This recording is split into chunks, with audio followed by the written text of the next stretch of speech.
A lot of people are always talking about how bad Nigeria's economy is.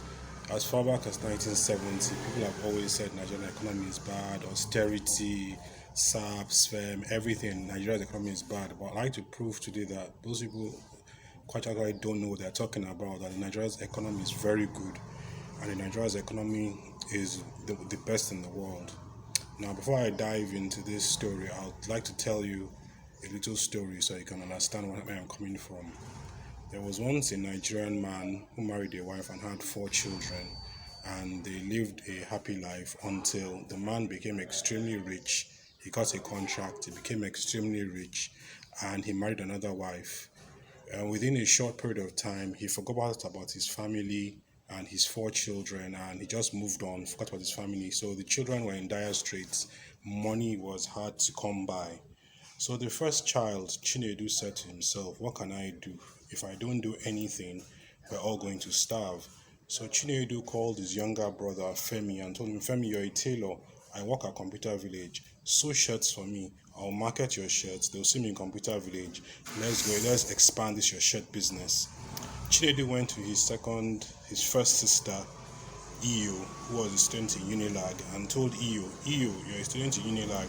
There are a lot of girls who like wearing clothes. Let Femi start sewing your clothes.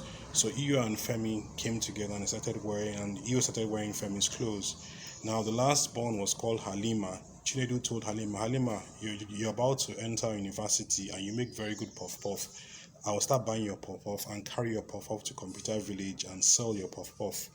Now, within a short time, Chinedu now started wearing his brother Femi's shirts in Computer Village, and he became the best dressed phone seller and phone dealer in Computer Village. Everybody were marveling, "Where did you get this shirt from? My guy, this your shirt fine. Where you get them from?" So after a while, he started selling his brother Femi's shirts.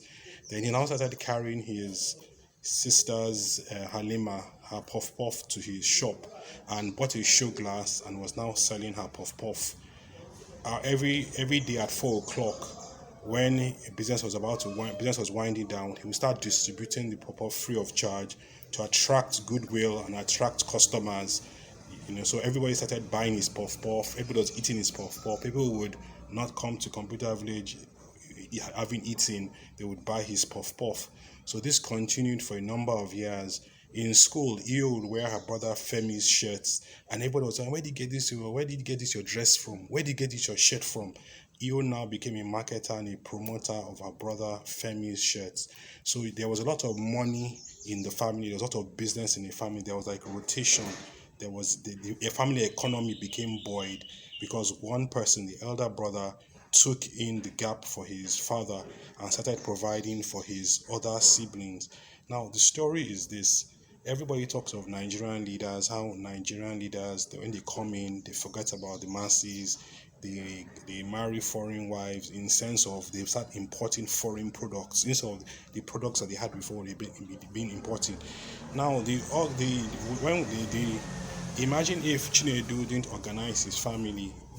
Most people come from families where the father has abandoned the family, but the children still organize themselves. So this whole story is about Nigeria organizing itself. Forget about what your leaders are doing, like how you forget about what your father is doing. Think of how can you survive, how can your family survive. The family is Nigeria. For Nigeria to survive, people have to start wearing and buying made in Nigeria. There has to be employment, there has to be commerce, the economy has to be buoyed. There has to be employment. Employment will come when we all start buying made in Nigeria. As I showed you with that story, all the family members now had something to do. Their brother was carrying to Computer Village, their sister was carrying it to Unilag. So there was an economy. If they just sat down and idled their hands, there will be no economy. So the economy is created when people come together and say, "Look, what are you selling? I'll start promoting your stuff. Your stuff is made in Nigeria, I'll wear it. Your shoes are made in Nigeria, I'll wear them. Don't put Gucci, don't put Versace. Just it's made in Nigeria. It's Femi shoes, Femi shirts." So this is the only way Nigeria can survive. We don't need the government to be telling us this. Like nobody needs to tell when your father has betrayed the family, nobody needs to tell you need to hustle. But mine is the masses. The masses keep on importing foreign things, wearing foreign things. The masses don't patronize made in Nigeria. So the masses who are complaining about the government not spending so much on foreign goods, what are the masses doing? The masses are doing the same thing by not patronizing Nigeria. So everybody has to patronize made in Nigeria. That's the only way Nigeria